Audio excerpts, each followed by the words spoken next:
Bienvenidos, soy Tino Palomino, esto es Entrevistas con Tino. El día de hoy tenemos la presencia del doctor Martín Belaúnde Moreira, ex decano del Colegio de Abogados de Lima, ex congresista de la República, ex embajador en la República Hermana de Argentina y también ha sido ex zar de la corrupción.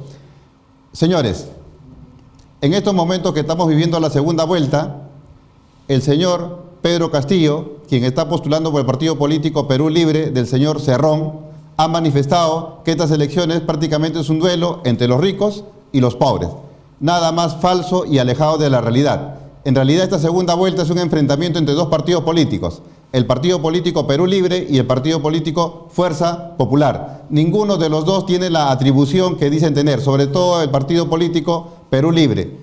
Los pobres cuando han tenido un cónclave y han decidido que el señor Pedro Castillo sea su representante. Nunca, señores. ¿Y por qué el señor Pedro Castillo está yendo pueblo por pueblo para tratar de convencer a la población de que voten por él? Porque precisamente no es su representante y quiere serlo. Señores, entonces estas elecciones son entre dos partidos políticos. Ninguno de los dos tiene la representación que entre comillas se atribuye. Ese es el gran problema de nuestros políticos, que dicen representarnos pero no lo son. Cuando lleguen al Congreso, cuando lleguen a la presidencia, recién representarán pues a nuestro país, representará pues a toda la colectividad por la democracia representativa que tenemos. Pero mientras estén postulando, simple y llanamente representan a su agrupación política y muchas veces también tienen contradicciones dentro de eso. Por ejemplo, el señor Pedro Castillo ha desautorizado al que el señor Cerrón dé opiniones acerca de esta segunda campaña. ¿Y por qué? Porque hay contradicciones. Pues ¿qué dice él? El candidato soy yo y si llego a ser presidente seré yo y no él. Entonces, que no nos venga a decir pues que representa a los pobres cuando solamente representa al partido político Perú Libre. Doctor Martín Belaúnde Moreira, bienvenido al programa. Muchas gracias, pero antes que nada quiero hacer una aclaración fundamental. Yo he sido zar anticorrupción, no de la corrupción. Disculpe, doctor. Equivocadamente dijo. Ya. Hecha esa aclaración, le digo a usted lo siguiente. Gobernar es decidir.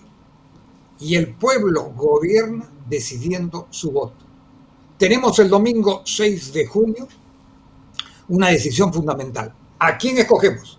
Al señor Pedro Castillo, líder sindical de CONARE, vinculado con una rama del SUTEP, vinculado con una rama, a su vez, de MOADEF, íntimamente vinculada y quizás parte de Sendero Luminoso. ¿Cuál es el partido político que apoya al señor Castillo?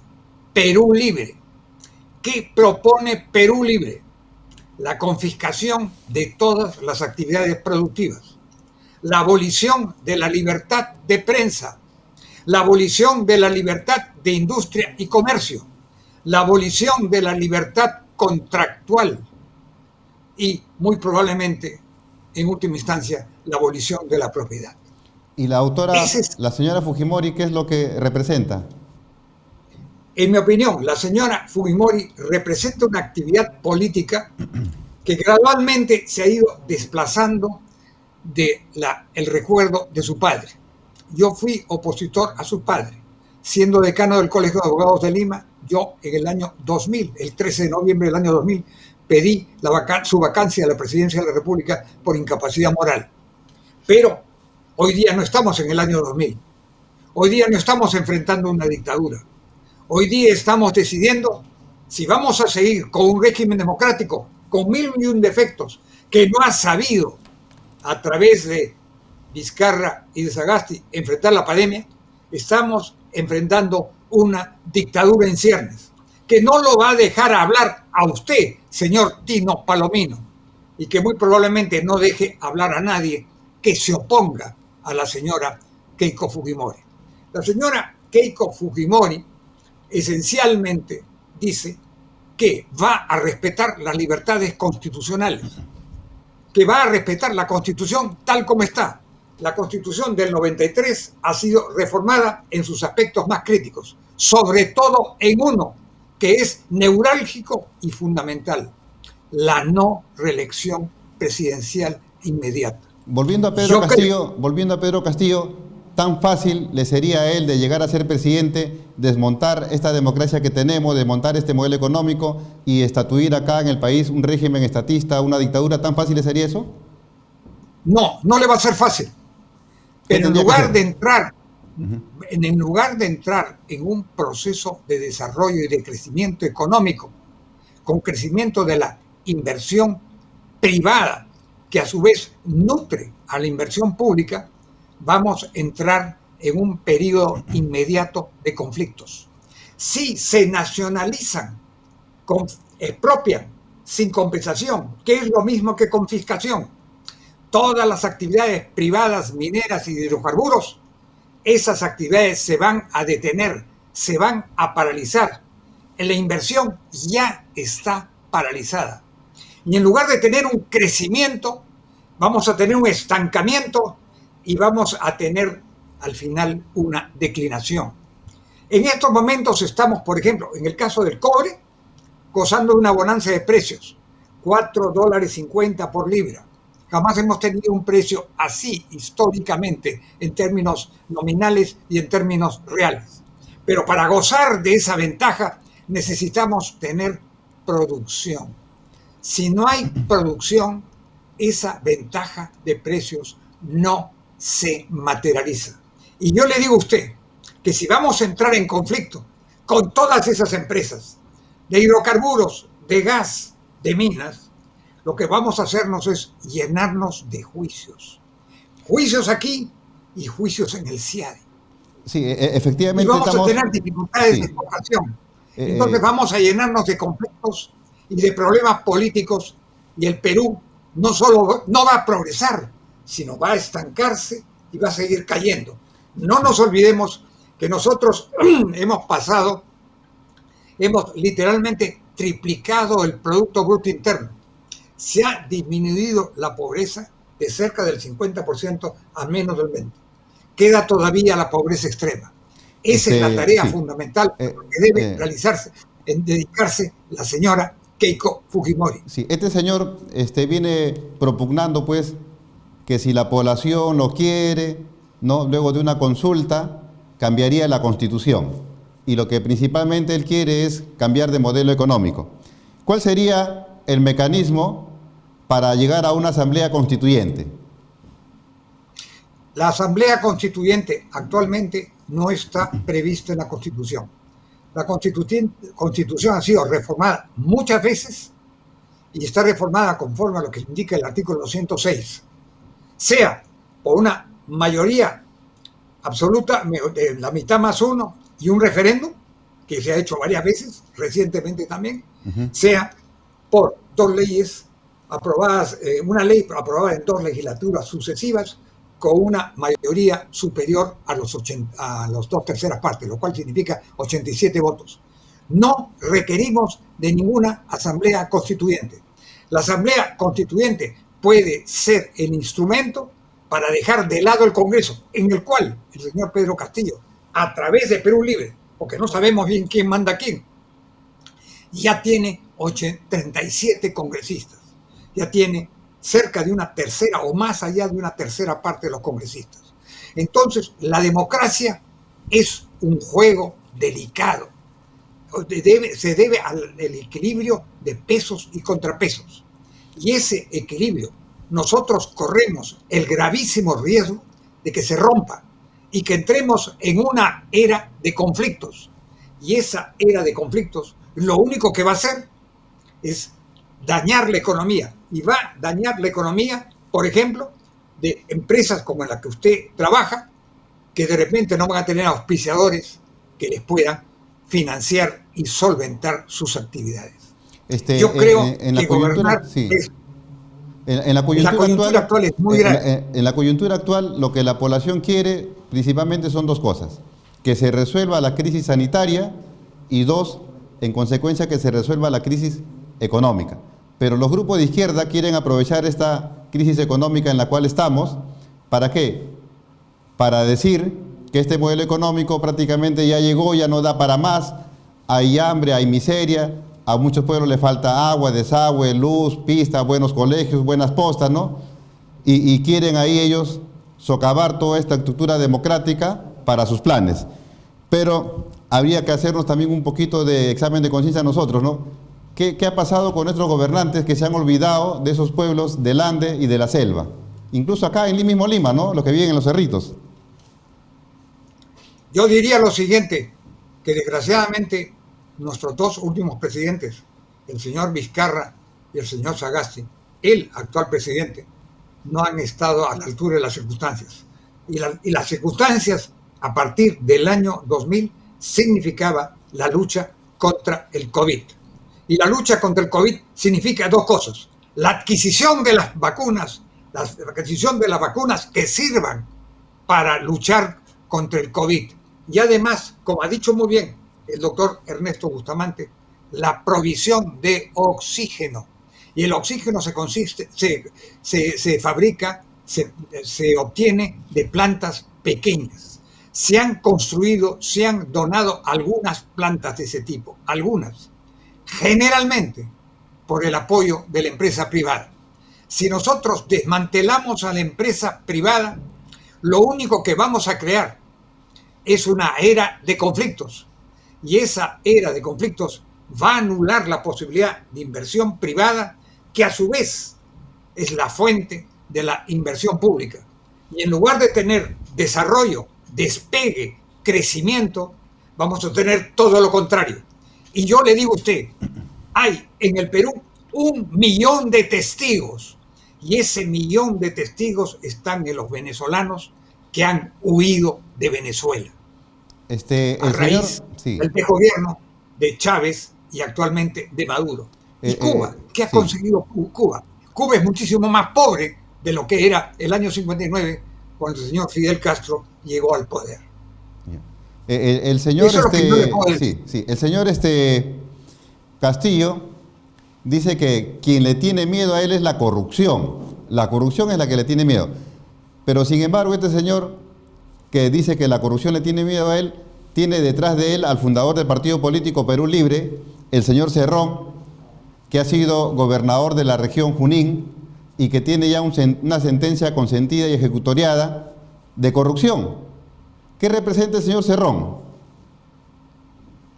Bueno, usted lo ha dicho, señor. No tengo yo por qué insistir demasiado eso. Representa un gobernador que fue totalmente ineficaz en ese cargo, que ha sido condenado con sentencia firme por corrupción, que ha tenido que dejar el cargo, y entonces él es la encarnación del fenómeno de la corrupción. Y él es el que controla el partido Perú Libre. En el caso del señor Castillo tenemos una dirección bicéfala.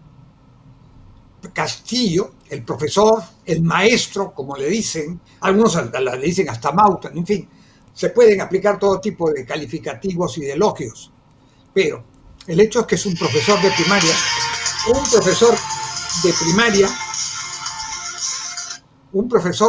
primaria, que hace muchos años no ejerce la profesión, porque es dirigente sindical y que vive de su remuneración de dirigente sindical, que muy probablemente sea superior a la remuneración que le correspondería como profesor. Entonces, nosotros tenemos que enfrentar una decisión. ¿Qué queremos para el Perú? ¿Queremos libertad? ¿Queremos libertad de expresión? ¿Queremos libertad de prensa? ¿Queremos libertad de medios?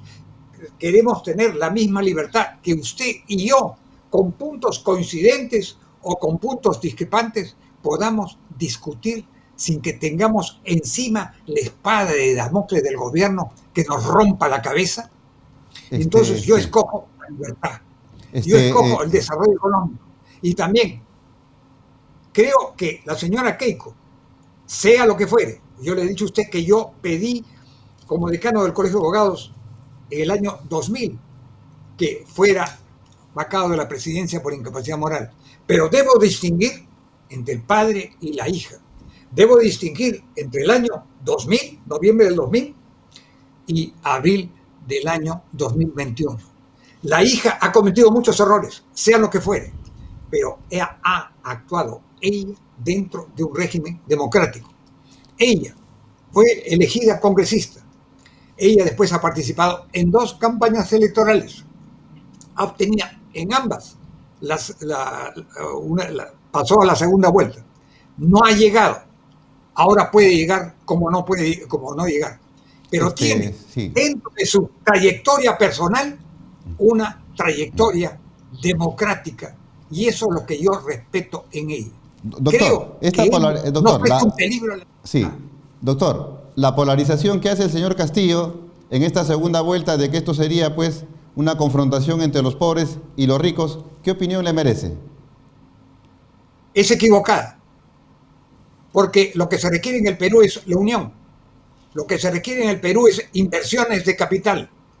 Si nosotros vamos a estar sacando a los ricos de sus casas para entregárselo a los pobres, lo único que vamos a conseguir es el empobrecimiento general del Perú.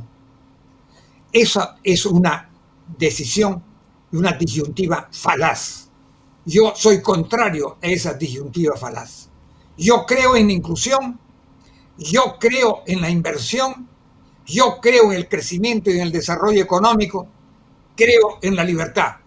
Y en estos momentos, tal como se plantean las cosas, creo que la candidata Keiko Fujimori ofrece una mejor alternativa al Perú que el señor Pedro Castillo, que Pedro, además hablando de eso, sí. ofrece un liderazgo bicéfalo, mi querido señor Tino Palomino. Sí, el señor Pedro Castillo ha manifestado... y además con la intervención del señor de Soto. El señor Pedro Castillo ha manifestado el día de ayer que él no es ni comunista ni chavista. ¿Le cree usted? Bueno, yo no soy. Veremos qué dice en el supuesto, espero que negado, si llega a ser presidente de la República. Mantengo mi duda y mi escepticismo. Y lo ha dicho por sugerencia del señor Hernando de Soto.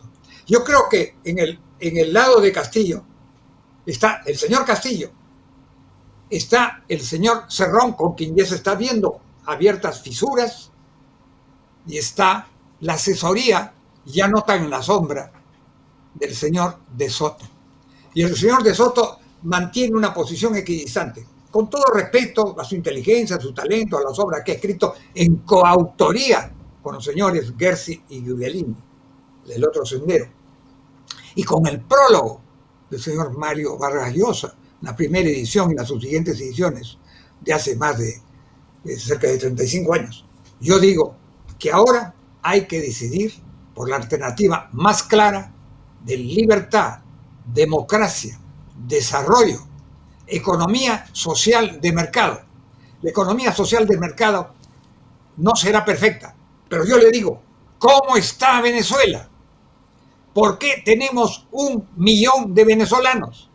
Ayer escuché en una reunión sindical de obreros de construcción civil que hablaba una ingeniera venezolana. En el Perú, en Venezuela, habían algo así como 200.000 o 300.000 peruanos que trabajaban ahí. Hay poquísimos, pero sí tenemos aquí justo de lo que 1 millón de venezolanos. Sí, usted acaba de mencionar 5 millones de venezolanos fuera de Venezuela. Sí, hay un tema importante que usted ha tocado. Colombia. Así es. Doctor, hay un tema importante que usted ha tocado. Tenemos una economía social de mercado que no es perfecta, es decir, tiene algunas falencias. Y quería hablar sobre esas falencias, porque tenemos que corregir esas falencias para poder continuar adelante. Por ejemplo, antes de la pandemia, los peruanos se endeudaron con los bancos, las financieras, las casas comerciales y venían honrando su deuda mes a mes. Vino la pandemia, vino la crisis económica, pasaron muchos a su pensión perfecta, a otros le redujeron su sueldo y otros perdieron su empleo. Sin embargo, los bancos piensan que estamos en el paraíso. Han empezado a refinanciar las deudas a un 80-90%. Pienso que eso se tiene que corregir, doctor. ¿O usted qué opina? Tiene que haber un esfuerzo conjunto de todos los agentes económicos para refinanciar esas deudas de los peruanos que han quedado sin trabajo, de manera que puedan salir del atolladero y de manera que el costo de refinanciar esas deudas esté al alcance de esos peruanos. Y eso es algo que hay 3 partes que deben intervenir, no solo una, 3 partes. El gobierno, el sistema bancario y los deudores. No uno solo, las tres partes. Y tiene que haber un gran acuerdo nacional en ese aspecto específico, porque los bancos dependen de sus clientes. Hay alguien que me dijo, ayer escuché algo muy importante, dijo, en Venezuela simplemente ya no hay deudores, porque no hay préstamos. Lo que hay son simplemente donaciones miserables para que la gente no se muera de hambre totalmente. Sí. En Venezuela no hay vendedores informales, no hay vendedores ambulantes, porque no hay compradores. Y esos vendedores ambulantes que antes existían no tienen mercadería, porque habían vendedores ambulantes en Venezuela. Yo estaba en Venezuela incluso en tiempos de Maduro, y todavía las cosas de Maduro, de Chávez, todavía las cosas funcionaban más o menos. Pero se han ido agudizando, se han ido empobreciendo con esa famosa giro del señor Chávez que decía, exprópiese, exprópiese, exprópiese. Sí, bueno, esa es una de las falencias, ¿no? El problema de los... Al final, Venezuela ha terminado, se ha convertido en el primer mendigo de América, en uno de los primeros mendigos del mundo, siendo el país segundo o tercero en el mundo con reservas de petróleo y de gas. ¿Queremos ese destino? Sí. Doctor, otra de las falencias, y eso lo hemos vivido en carne propia todos los peruanos en esta crisis que tenemos, el sistema de pensiones prácticamente ha hecho agua. La gente ha tenido que retirar sus fonditos, a futuro prácticamente se van a quedar sin pensión. ¿Qué hacemos? Tiene que reformarse ese sistema de pensiones, tanto la ONP como la AFP. ¿Qué recomendaciones daría al respecto, doctor? Yo diría lo siguiente, el sistema de pensiones no solo se reforma por ley, el sistema de pensiones necesita un capital, un dinero que sustente, que banque a las reformas, que le sirva de respaldo. Porque usted podrá tener la mejor ley del mundo, pero si usted no tiene detrás de la ONP, yo no recibo ninguna pensión y estoy en la ONP, la tengo suspendida hace mucho tiempo. Tengo una pequeña pensión de 700 soles, no la he recibido nunca. Y por lo menos del sistema privado de pensiones, reuní algo así como 100.000 soles y luego lo retiré por diversas razones, entre otras para pagar mis campañas electorales. Pero yo le digo a usted, para que haya una pensión no basta la reforma, no basta la ley, se requiere tener un capital del Estado dedicado a pagar esas pensiones, y para eso se requiere inversión privada e inversión pública. Si usted cree que con la mejor reforma del mundo, que con la mejor ley del mundo va a reformar el sistema de pensiones público y privado, señor Tilo Palomino, con el mayor respeto le digo que esa creencia es equivocada. ¿Pero no le parece que hay una injusticia? Hay personas que nunca han aportado absolutamente nada y tienen pensión 65. Hay trabajadores que han aportado 19 años, pero por no llegar a 20 no perciben un solo sol, pero aportaron 19 años. Bueno, fíjese usted, siempre se van a encontrar injusticias, pero yo le digo, gobernar es decidir. Yo no me opongo a la pensión 65, porque puede ser la disyuntiva entre morirse de hambre y sobrevivir. En esa situación estamos en el Perú. No se trata de lamentarnos de la injusticia del mundo, se trata de corregirla en aquellos aspectos específicos que podamos corregirla para los fines de que el Perú salga adelante.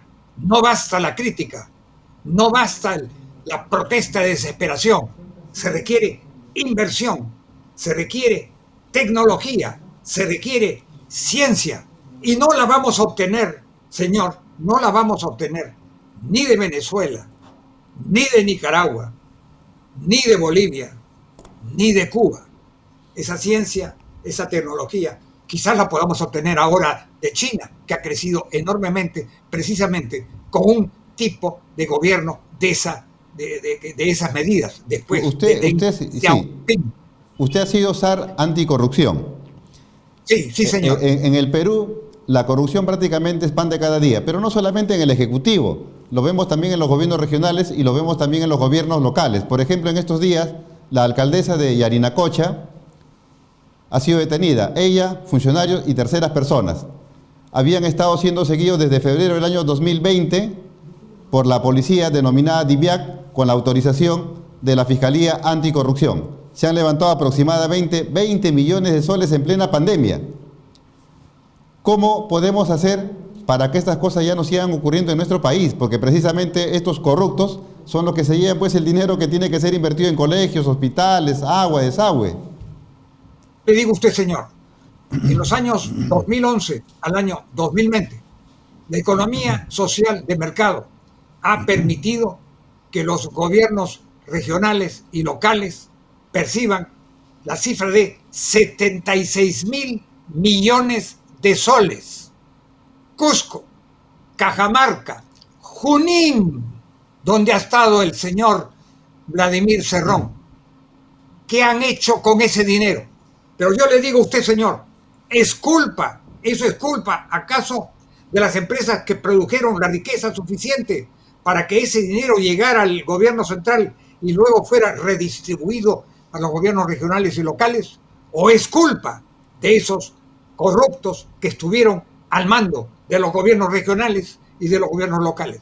Lo único que cabe es mantener una vigilancia, porque la corrupción y los corruptos es una actitud de la persona, es un mal de la persona, que se marea con el dinero y lo quiere todo para sí.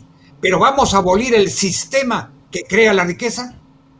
Yo le digo a usted, y se lo repito, del año 2011 al año 2020, inclusive con pandemia, se han redistribuido a los gobiernos regionales y locales 76.000 millones de soles. Y yo le digo a usted, ha habido corrupción porque ha habido dinero. Si desaparece el dinero, porque se llevan todo el dinero, ya no será posible la corrupción. Pero eso es igual que nosotros nos moramos de hambre. Entonces sí, tenemos que seguir produciendo. Este modelo económico ha permitido que nuestra economía crezca a un ritmo de 4 o 5% desde hace 25 años y ha generado riqueza. Eso nadie lo pone en duda, ¿no? Salvo los partidos de izquierda. Pero, lamentablemente, hemos tenido tanto en la presidencia y en los gobiernos regionales locales corruptos. La Contraloría manifiesta que más o menos por año la corrupción se lleva o se embolsa a la suma de 23.000 millones de soles. Por ejemplo, en esta crisis sanitaria, el señor Sagasti ha comprado vacunas a China con un contrato que tiene una cláusula de confidencialidad. El Contralor, ¿qué dice?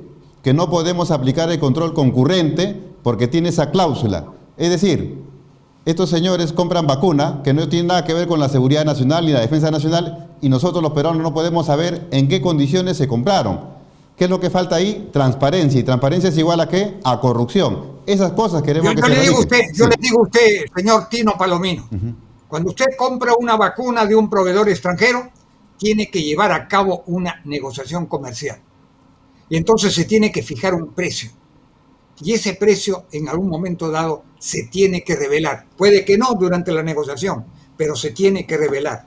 Y además se tienen que revelar las condiciones del precio. Y no solo el precio por unidad de la vacuna, sino también el precio para poner la vacuna en el Perú y también el precio del seguro por los riesgos de salud que tienen esa vacuna. Porque esa vacuna, no nos olvidemos, señor Tino Palomino, es muy reciente. Y ninguna vacuna, por muy buena, está exenta de riesgos. Los productores quieren exonerarse del riesgo, no lo quieren asumir. Y entonces nosotros tenemos la disyuntiva. ¿Compramos o no compramos la vacuna?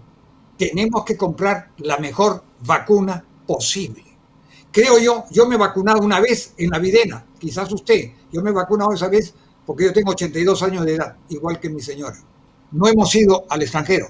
Y las personas, los 22.000 peruanos que han ido al extranjero, han ido con su dinero defendiendo su vida y han dejado 22.000 vacunas libres para otras personas con menos recursos. Entonces yo le digo a usted, tenemos que hacer un esfuerzo, pero en una negociación, se lo digo a usted, señor Tino Palomino, con el mayor respeto y la mayor cordialidad. La negociación implica un concierto entre dos partes. y no necesariamente una de las partes impone su criterio. Entonces, es algo efectivamente difícil. Pero creo que con unas vacunas nos está yendo mejor que en otras. El problema es que no las tenemos. Ahora, la Contraloría puede hacer el control concurrente, pero yo digo, ¿quién va a decidir la contratación de las vacunas? ¿La decide el Poder Ejecutivo o las decide la Contraloría? Y siempre cabe el Ejecutivo. Siempre cabe la corrupción, de acuerdo. ¿Por qué se escogió a la Sinopharm? El señor Vizcarra ha quedado contagiado a pesar de que se ha dado tres vacunas, 3 veces según dice.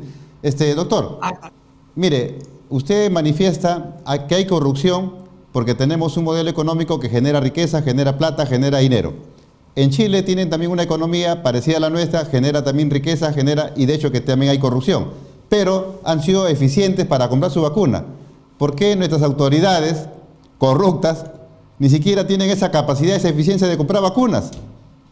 Porque yo le digo a usted, y esto es un problema personal de los presidentes, no es un problema del sistema, que el señor Vizcarra boicoteara deliberadamente la compra de la vacuna Pfizer, con el dicho que no se podía someter a un arbitraje. Eso era falso de toda falsedad. La compra de las vacunas es un contrato de compraventa internacional. Y si no hay acuerdo y no se logra solucionar, se debe llegar a un árbitro neutro. En las compras de las vacunas de Sinopharm hemos llegado a un árbitro neutro, domiciliado y basado en la ciudad de Beijing, República Popular China. El peor sistema posible. Entonces, ahí hay una culpa del gobernante de carne y hueso, Martín Vizcarra Cornejo, que en algún momento ha personalizado el Estado, pero que ahora personaliza sus defectos, sus errores, sus fallas. Y eso no debe atribuirse al sistema, porque el sistema ha dado el dinero. ¿Y quienes han sido gobernantes y han robado ese dinero o no lo han sabido utilizar bien? No es culpa del sistema, es culpa personal de esos individuos que han sido realmente traidores al Perú en un aspecto fundamental. Para ir terminando la entrevista... Señor, sí. Si usted me pregunta mi opinión, se la doy con toda franqueza y con la mayor cordialidad y simpatía, estimado amigo Tino Palomino. Sí, doctor, estamos muy agradecidos con usted. Ya para ir terminando la entrevista, queremos de usted unas palabras finales en este contexto político en el cual están enfrentados dos partidos, uno de la izquierda y el otro de la derecha. A ver, doctor. Tengamos fe en los destinos del Perú. Tengamos fe en la democracia, en la libertad y en la economía social de mercado, que de todos los sistemas existentes en el mundo es definitivamente el mejor y es el que ha dado dinero, porque sin dinero y sin fondos y sin capitales no se llega a nada. Tengamos fe en la democracia, tengamos fe en la economía social de mercado y que un gobierno tenga la capacidad, como dice el doctor Bustamante, del equipo técnico de Keiko, que tenga la capacidad de brindar oxígeno, que tenga la capacidad de brindar camas UCI. No se han brindado en el último año, a pesar de que estamos en cuarentena desde el 15 de marzo. Ya llevamos un año. Eso es culpa del gobierno y de quienes han dirigido el gobierno. No es culpa del sistema, es una culpa de personas y es una culpa de falta de gestión. Yo digo, fe en la democracia, vayamos a votar, votemos de acuerdo a nuestra conciencia. Yo respeto la conciencia de todos los peruanos. Yo he tomado una decisión, que los peruanos tomen la suya, de acuerdo a su criterio, de acuerdo a su conciencia y de acuerdo a su fe en el Perú. Porque con respecto al Perú, con respecto al destino del Perú democrático, no hay plan B. Solo hay que decidir a favor de la democracia. Muchas gracias, señor Tino Palomino. Ha sido un placer hablar con usted. Doctor Martín Belaúnde Moreira, le agradecemos su participación en el programa y será hasta una nueva oportunidad. Adiós.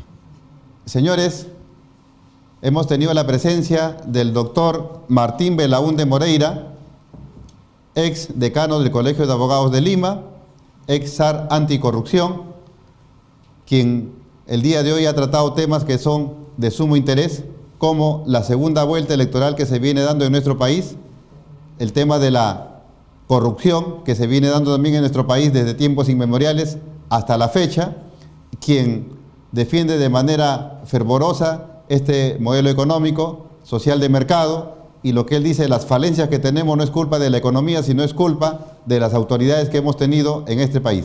Señores, compartan este video a través de las redes sociales. Nos vemos el día de mañana. Muchas gracias.